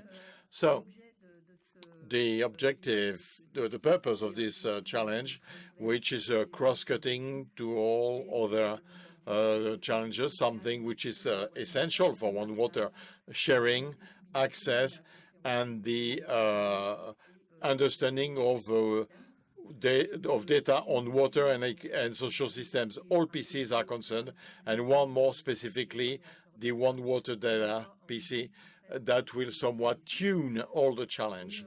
And then, as we said, and Olivier said early on, this challenge on data is not limited to IT experts and data experts. Everybody is welcome. We all welcome. We need scientists so that what will be built should meet your needs. Keywords: fair data. You know, fair is fair means, you know, easy to find, accessible, interoperable, and reusable for data. Fair. So access to data, interoperability, knowledge, of course, understanding of data, data literacy, digital resources, and data as common good. Now the context, well, the one reminded this afternoon.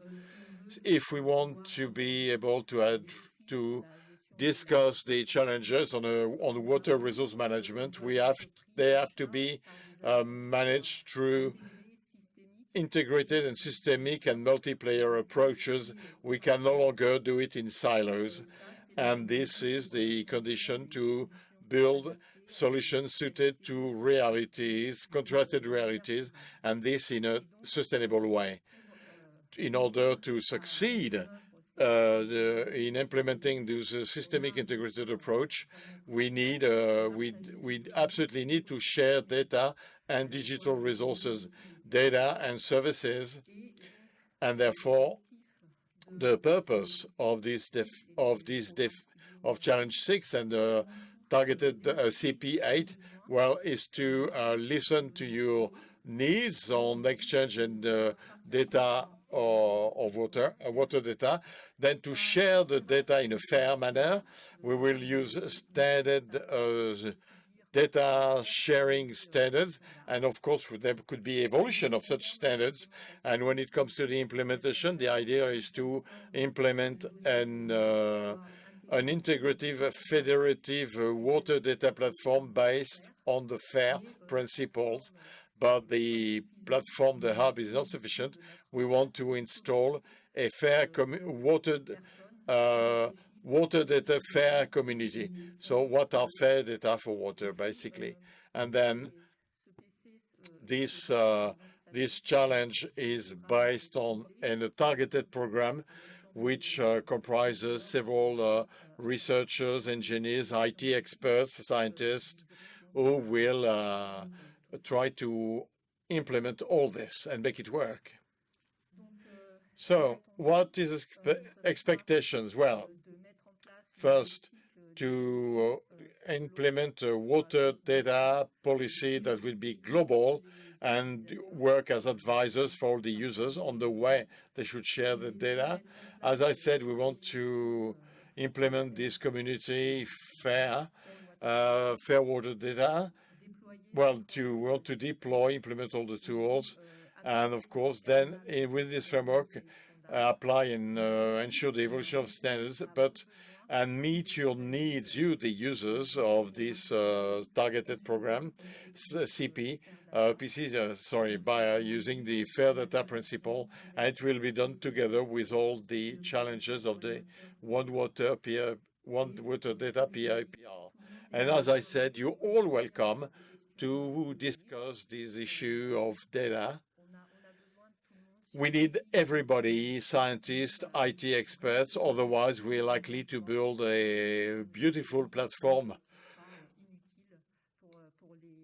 who will be useless for the users, and this is not what we want. Thank you.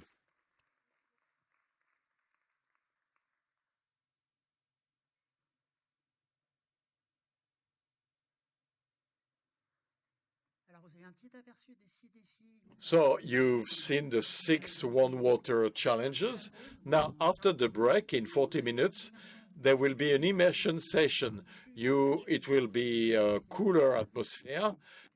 You will be able to discuss all those who've talked this morning. There will be a more immersion aspect in a few minutes. Now, some of you were at the webinar presentations.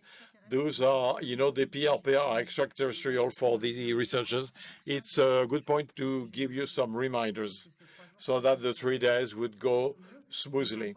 So it is a national research program, and the budget is quite significant, 53 million, but it is limited. And those who responded to the first call for project have experienced that it's not huge. What's most interesting is the duration, 10 years. That is, we can deal with a problem without going through a crisis, There could be floods, there could be, got 10 years, which is important for researchers to take time and to have visibility. I mean, this is what I've felt. I want to come back to the context presented by Agathe, and it was reminded by the colleagues who carry the challenges. But anyway, it is a national innovation and research program which eventually could lead to an acceleration project, but that's in 10 years' time. We'll discuss that. And lots of things remain to be done. Now, you've heard about the 6 challenges, and 2 are transverse, are cross-cutting. And this is what's shown on the bubble. To feed the challenges, several tools have been installed in the OneWater program. First, the call for project. We had one, which will be represented again by Dominique. We'll have others, and they take 2 forms, and I'll come back to that. They got 8 targeted projects. We call them the PCs, targeted project. There are interactions with living labs, the observatories, the research infrastructures identified when we made the proposal, a significant aspect on education training and capacity building, and also the activity to restructure the national community, where you see in 10 years, the community will have gained its structuration, and we will have appropriated the terms. I'm an ecologist, to discuss with SHA colleagues. It took me about a year to understand them, and in 10 years, we should all be multi-language, especially when it comes to the common goods or commons. And of course, this is a French national program, but we work with all research activities at the European level. We have representatives in the room, and at the international level as well. We got a residential scientific council, and there will be a networking workshop, which will take place on Wednesday. Now, just to give you an overview of the 10 years of the program as designed today. It took us a while. We ran into a bit of a couple of surprises, but anyway, this is what we'd love to do. Well, there is a rhythm for the call for projects that will take place every 2 years. There will be one this year. There will be one in next year. There will be another one in 2026. Last one in 2028. 2 types. call for project or for the challenge and the water-free labs. I mentioned the targeted project CPs, as you understood in the presentation. Well, it's a bit blurry. This notion of challenges are fed by all the tools I've presented. And the targeted projects are projects where they were thematics for research teams which were mature at the time of the preparation of the PAPR. And therefore, without any we thought, okay, that'd be good to use or provide all the means. So all those targeted projects, the projets ciblés, to make sure that we won't forget anybody, there will be a sort of frameworking phase. For several years, there will be workshops to try to get the community, take stock of what exists in terms of data, methods, experiments in progress, living labs, and then make sure that colleagues, especially colleagues who are not within the 13 OneWater members, and we should have a international community at 10 years. Then there will be also phase which will be faster in the implementation in 5 years time. So we are just at the beginning of the PCs, but there will be we don't have yet sort of a targeted project in OneWater. There will be days of exchange. We are undergoing that. We're doing that. There will be national biannual conferences and 2 international conferences, 2025 and 2031, if everything goes well. There'll be about 10 schools should be in OneWater for PhD students, for academics, and for socioeconomic players, and all follow-up of co-construction. I will follow the monitoring and co-construction. There are a certain number of representatives who are with us for the 3 days. Do not hesitate to go and see them. They were very, very useful, and we got a think tank being set up with the socio-economic world, and Dominique will discuss that later on. And again, cooperation at the European national level, so that there is a call for project which we all respond to. We don't want to be redundant. Now, targeted projects, PCs, 8. First, the equipment. Well, you didn't hear much about it. Well, there is budgets that assigned to the equipment needs of the other PCs. During the frameworking, this is where we will decide what are the respective needs, but that's the principle. Second, targeted project, PC. We networking the hydroclimatic network since 1850 to develop a forecast system at the seasonal scale to define the previsibility. You can better forecast the advent of extreme events. And Florence, Simon, and Thierry are sponsoring this this PC. But it's more specific. It's something more better sized or dimensioned. PC3 to experiment and test on sites, especially the living labs. The idea is to use something we have in the French territory, the living labs. It's a buzzword, fashionable word, but we got observation networks like the workshop zone, the scouts, the observatories, and some are actually have been running for 40 years. So they got huge, there are huge resources of data and modes of governance.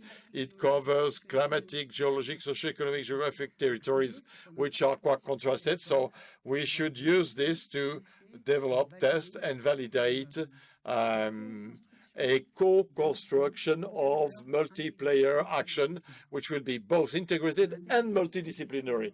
Then the PC4, based on the principle of water quantity footprint. So we want to understand the link between when the resource is forced, the quality of the resource, the quality of the ecosystem, the quality of health and the society through a mechanistic approach rather than correlative. So we want to visit the biomonitoring network with new metrics or new indicators, and possibly a new setting up of the monitoring sites. PC5 is associated with all challenges. When we want to establish a specification, or you're going to have a national aquatech. Today, can we store, keep data so that it would be used by the coming generations for future researchers to do physical measurements, biological measurements, statistic measurements? So the idea is to have a sort of specification with an economic and environmental model that would be sustainable and see if it can be done. It is carried by Emmanuel from the CNRS and Laurent Simon from the Univ Lyon 1. You'll be able to meet them later on. PC6 Solu test. We want to test solution on demonstration sites. Isabelle gave you a good presentation with Jérémy Pifadi in the room from INRAE and Christophe Douady. So they're not the same people who run the various challenges and projects, you know. Projects are more, the PCs are more challenges that we, PC7, we want to support socio-ecological transition. Gwenal, Catherine, and Olivier will do that. You've heard the presentation from Olivier. We want to implement governance mode that will be rich and new to improve the resilience of systems. And PC8, which is directly linked to what Isabelle presented on the challenge, you know, transverse to develop physically a data platform where all data produced by OneWater, but not only, would be usable, interoperable in a fair approach, even beyond. Well, data, everybody produces data, you know that, and collectivities and others. Wall-free labs. So there is what you call the idea is to mobilize between 3 and 6 PhD students and postdoc students around a specific thematic to understand several discipline, method, and data to develop integrated systemic approach around a complex and shared challenge.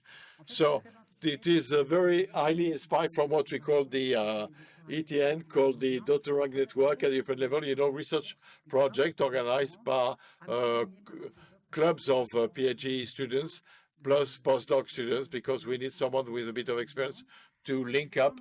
Those are original research forms to foster the taking into account of a question on all dimensions with living infrastructures and to structure a shared expertise and fully contribute to the education or training through research.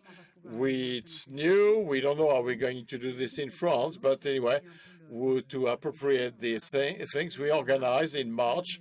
It was the first event in World Free Lab workshop for 1 week. We had about 40 PhD students, postdoc students, and there we used several entities, the National Federation of Local Authorities, and Jean Duquet, who represented water agencies, sent by all the water agencies to represent the agencies.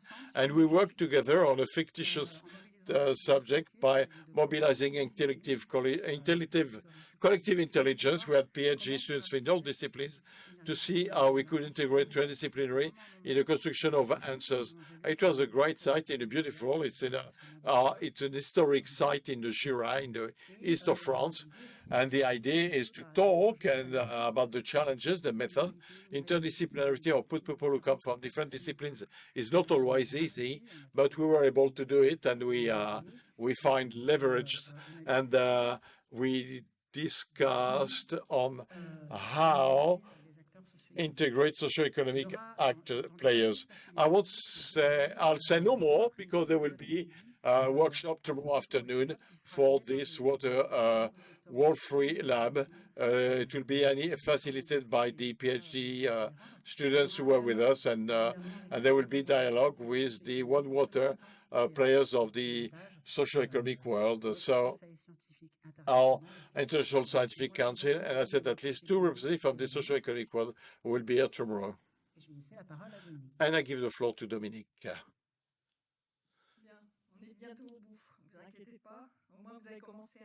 Well, we're almost there. So now you know how to use your badges as fans.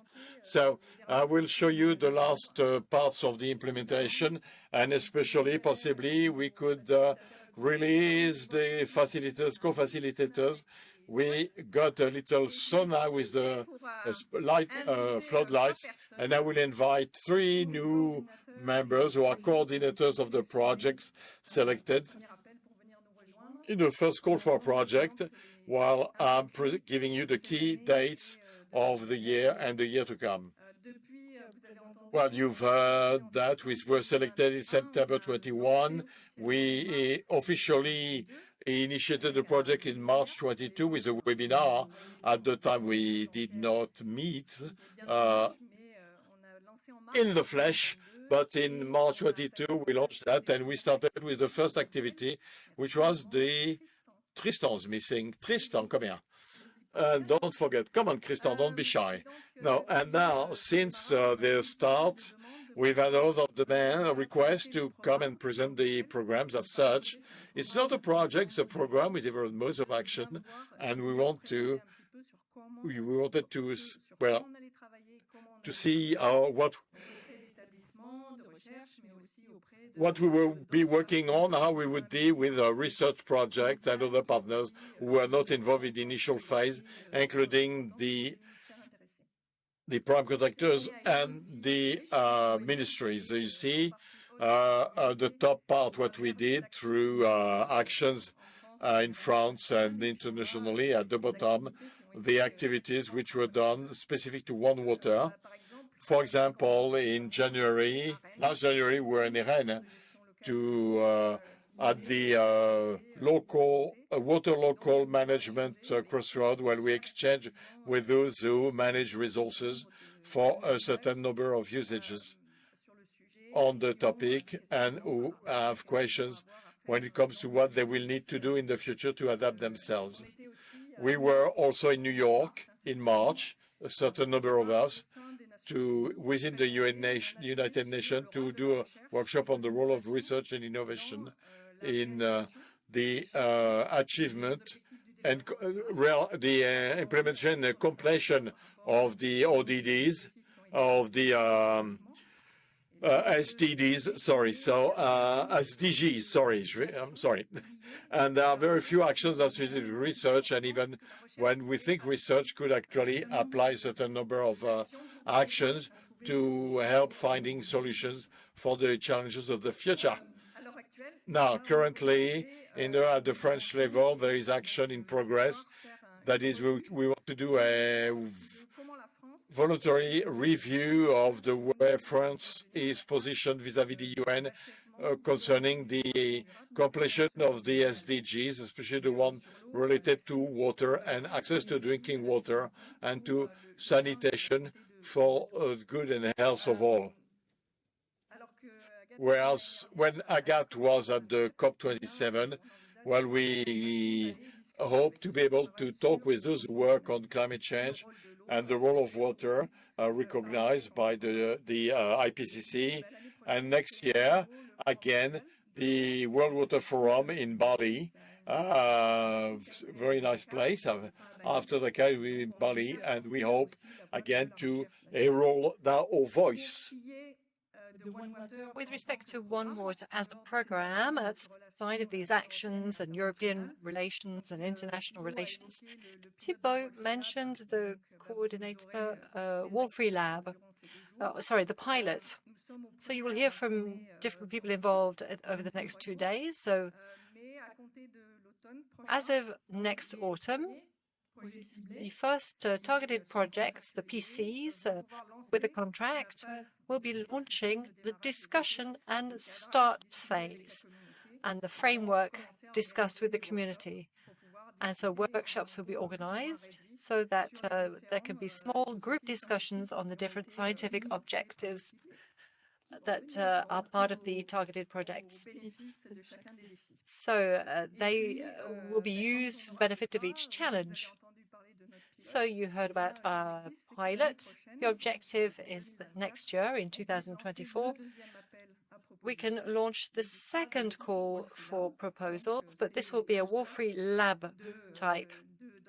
So this will be for a cluster of doctoral and postdoctoral students working on the techniques and approaches. So just to help us with this, as Thibault said, we're currently setting up a think tank. It's not there to replace committees that already exist in terms of governance. It's there to help people become aware of the challenges that they are having to face, but it's also to talk about how they can be part of the solution. So there will be researchers, users, some of them are in the room. There will be public organizations or dependent on the state. This is what Agathe was talking about. There will be local authorities, but those focusing on water and those focusing on the use of water. So who can be impacted, but who can also be part of the solution. So it's time to benefit from the advice of this group. Once the scientific committee has been set up.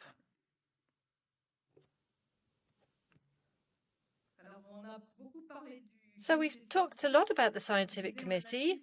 There are 6, in fact. Bernard, who is here with us. Bernard Barraquet, he's here with us. He's an emeritus professor at the CNRS, and he will be representing the political sciences, governance, and water as a common good. Then we also have Simon Cox. Can you raise your hand, Simon? So Simon is English, but lives in Australia. So he came over from Australia to be with us. And he works more on environmental data and how to manage the environmental data. We're also going to have Despo Fata Kassinos from Cyprus, working on emerging contaminants, their treatment, and above all, how wastewater that's been treated can be reused. So that's Cyprus. Then we have Egg Hisdal, who is from Norway, who is working on hydrology, extreme events, modeling, climate change, and adaptation. Then we have Helen Jarvie, who's here in the front. She's also English, but she's from Canada. And she represents biogeochemistry. We have, well, there's Margaret, who should have been here but can't be here, and then Espen Volden, who is Norwegian, but who works at the European Space Agency in Italy, in Rome, and who works on satellite-based observations and how we can retrieve useful information thanks to them. You can see the other compositions, but everybody's together today, so we'll be able to consult them on a regular basis about different concerns that we have. So now I'm going to talk to you about the call for projects 2022. So Thibault explained to you there will be 4 call for projects over the course of the program. So this was the first activity that was launched right from the beginning. And there were a lot of you when we made the first announcement during the webinar in March. We said that we were going to publish the call for proposals quite quickly, and this was done in May. We wanted to have letters of intention by the end of July, and we had 68 in all. So that showed how attractive the subject was for our different communities. These were examined by the 3 co-directors. We talked with the ANR, and we chose 21 letters of intention. They then put forward a detailed proposal, alone or with a group. So this was another way to bring people together, get people to work with other people who they weren't used to working with. But as they were submitting similar letters of intention or covering similar things, we decided that it was good for them to be grouped together in certain cases, so they could put forward then a detailed proposal with a more comprehensive vision. So these proposals were submitted in December. They were assessed by an independent international panel that was set up by the ANR, managed by Stephanie, who is here. And the whole process took place during the first quarter of 2023, and it finished on the 17th of May with the announcement of the 3 projects that were selected for financing. And these 3 projects are these on the screen. ALICO, coordinated by Tristan, on the Sentinel molecular nucleic acids of continental aquatic ecosystems. Then there was Christelle Marlin. So Tristan is from the university here. Then there was Christelle Marlin from Paris-Saclay University on sustainability and usability of the groundwaters in captive aquifers, so deep aquifers or undercover. And then K3, led by Véronique Leonardi from Montpellier University, about the impact of global changes on the resource in water of socio-hydrosystems, caustic socio-hydrosystems. So they will present to us the content of these projects. I'm going to hand over now to Christian. So we're going to move forward by alphabetical order. Thank you. So I'm going to present to you the Aliquot project. And I'm going to start maybe by defining what we mean by environmental nucleic acids. So if you take a sample from the environment, water, for example, you can have molecules, DNA or RNA or other kinds of genetic material, or the expression of genetic material. And that's useful because it's very rich in terms of information. You can describe who was there, who was present in the environment. It can also describe the activity, what's happening there. So in the Aliquot project, the objective is to use this information in the environment in order to better describe the footprint and use these molecules as sentinels. So it's block-based. So first of all, we want to acquire fundamental information. Then we want to think about the origin of these molecules, who produces them, how they are spread in the environment, how they are remobilized. We want to understand the temporal expression of these molecules. And then based on all of this information, we want to try and use them in different contexts. Can we describe the diversity of hydrosystems that are not very well known, thanks to these sentinels, for example? His hydrosystems in ultramarine context, for example, because we're not familiar with the diversity so far. We also want to look at the other side of the coin. Are we able to describe how a hydrosystem operates just with this kind of sample, the organic material that's been deteriorated? Can we use it to do that? And then we also want to move towards the use and transfer of the knowledge, as we've targeted 2 strong objectives. The first is to be able to characterize and monitor pathogens directly in the environment, thanks to this kind of sample. And the second is to be able to describe the proper condition of water's bodies where we have no bioindicators. Can we produce indicators based on these molecules? That's the question. So we're going to use national resources that already exist, the platforms, and then workshops so that we can do our tests. It's a project that brings together 10 laboratories. There are laboratories where there's one of the tutors is the CNRS. There are 5. There are 2 laboratories for whom the tutor is INRAE. There's the BRGM, and then there are 2 laboratories who have the CNRS as the tutor. I think I've taken less than 3 minutes, no?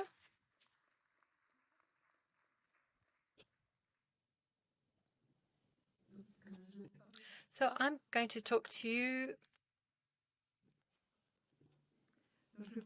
I'm going to talk to you about the DSAC project that I'm going to be leading with Julie Lins from the BRGM. So DSAC, it's sustainability, usability of underground waters in captive aquifers or undercover. So we're going to be looking at water tables that are a bit deeper, but our objective is not to look at the water tables that are the deepest with renewable areas, with fossils. We're going to look at the water tables under a sedimentary cover that have quite a high level of charge that can be maybe used in case of drought or deterioration of surface waters, because that's what we're seeing lately. We have to have alternative resources. We're not saying that we're not using these water tables already, but we need to gain more understanding on the operation of these different aquifers. And we also realized that currently there were no indicators, management indicators focusing on these objectives. So our aim is to co-build, based on a scientific basis, these management indicators. We want to build on thresholds with stakeholders so that we can access sustainability and usability in the long term of these objects. In our methodology, we've targeted four regions, 4 major aquifer systems, one in the Paris Basin, the Beauce limestone, and also in Aquitaine and Liocene, and where you've got sands. They are captive aquifers that are already being used. And there's another aquifer that isn't used very much today, the Bourdigalian greystone or sandstone. It's an aquifer that is fed by another aquifer. So we've defined a specific kind of variable typology of aquifers that are more or less used with coverages and discharging modes that are different. The scientific challenge is, on the one hand, to be able to build this dialogue between science and society in order to produce the indicators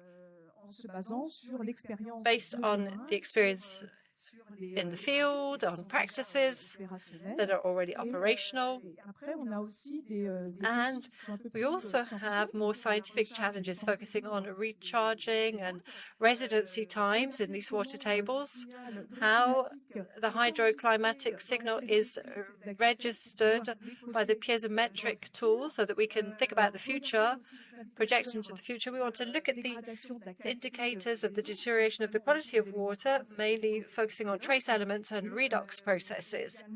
And also, our ambition is to create a general model, a hydrogeological model that represents all of the captive aquifers, all of that being part of the objective to build sustainable management indicators. So I've just got 1 minute, so that gives me time just to finish with the consortium. So the project has 12 partners, 5 from the academic world. So I will cite the UMR M2C with Nicolas Massy, who's present in the room, EPOC, the INP Bordeaux, Alexandre Prier, CROM, the University of Nîmes, Sir Maria Casca, who's present in the room, the CNRS. So it's the CNRS. We've got other CNRS tutors in other labs, the Julien Boncalvas, the CIRAD, focusing on Emmeline Assenforder, who is at the BRGO in Montpellier, and I cited the BRGM and my laboratory, which is GEOPS. So we've got 5 or 6 partners who are associated, and that's it for me. Thank you very much.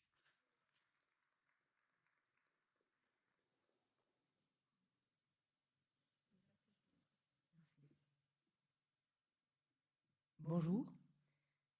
Donc moi, je vais vous présenter le projet K3. I'm going to be projecting to you K3, impact of global changes on water as a resource, focusing on the vulnerability and sensitivity and of tools developed as part of the project, and focusing on management of the water resource of hydrocaustic systems. In France, karst feeds 40% of the population with water, so there are strong challenges when it comes to karstic system. Our ambition is to provide another brick to the different challenges of 1, 3, 4, 5 that were presented previously. And to present the objective of this project, I've drawn the karstic system. You can see that there's a lot of interaction between the water, the ground water, and the surface water. So we can go down very deep, and there's you can have the spring that is the source of a river, for example. So the karsts recharge via different tunnels and different galleries. There can be springs with pickup points. So these systems are very sensitive to climate change. They're sensitive to pollution, and there are different risks, different global risks that affect them. So the approach that we're going to develop is a holistic approach. It's multidisciplinary. It involves hydrologists, geologists, microbiologists, geochemists, and socio-economists. We're going to be working on 3 systems located in 3 observatories in different climatic contexts. 2 systems located in the Mediterranean Rim with Les and Fontaine de Vaucluse. One is in the Jura with La Loue. We also have 2 systems that are highly anthropocized, the Loue and Les, whereas the other one is not anthropogenic. It will be our pristine site. In terms of consortium and project leaders, so I will be leading the project with my 2 colleagues, Jean-Baptiste Charlier and André Fonet from Lippen. We also have Albert Elioso and Marie Montignol from INRAE, who are leaders in terms of the work package, and then Christelle Bathioguli and Bathieu-Méry from another work package. In terms of research organizations and companies, we've got the CNRS, the University of Avignon, the University of Grenoble, and the Sorbonne University.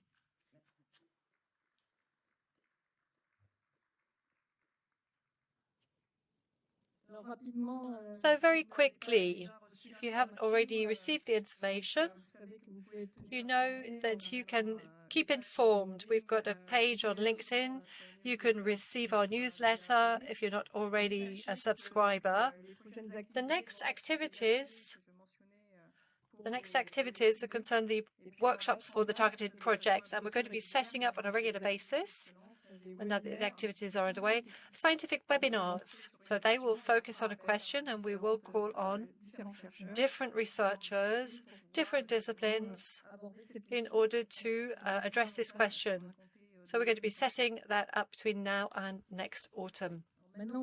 Now that you've been with us for 2 hours, listening for 2 hours, we were wondering whether you had any questions, given what we've just presented.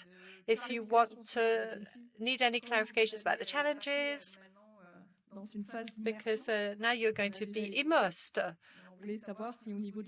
But in terms of the program itself, do you have any specific questions before we explain the objectives of the 3 days? And before we have a quick break outside in order to cool down a bit after being in this room. So if you have a question, please raise your hand. Enzo has already stood up, and then there's Laura. They will come and see you. No? No questions?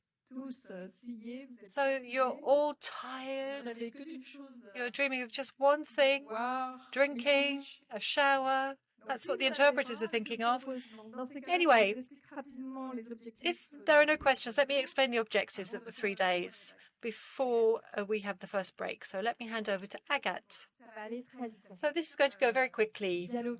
Dialoguing, meeting, innovating, initiating new types of cooperation, acclimatizing, just taking the time to be together and benefiting from the wealth that we all have to offer in order to meet this common challenge, which is why we're here working on the OneWater program.